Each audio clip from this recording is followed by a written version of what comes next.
جو لوگ ایمان لائے اور نیک کام کرتے رہے ان کے لیے نعمت کے باغ ہیں، ہمیشہ ان میں رہیں گے۔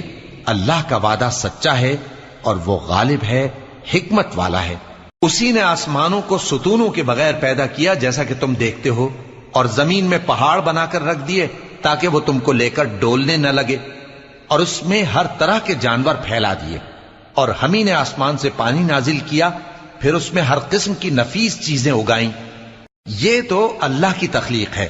اب مجھے دکھاؤ کہ اللہ کے سوا جو ہستیاں ہیں انہوں نے کیا پیدا کیا ہے۔ حقیقت یہ ہے کہ یہ ظالم کھلی گمراہی میں ہیں۔ اور ہم نے لقمان کو دانائی بخشی کہ اللہ کا شکر کرو، اور جو شخص شکر کرتا ہے تو اپنے ہی فائدے کے لیے شکر کرتا ہے، اور جو ناشکری کرتا ہے تو اللہ بھی بے نیاز ہے، لائق حمد و ثنا ہے۔ اور اس وقت کو یاد کرو جب لقمان نے اپنے بیٹے کو نصیحت کرتے ہوئے کہا کہ بیٹا، اللہ کے ساتھ شرک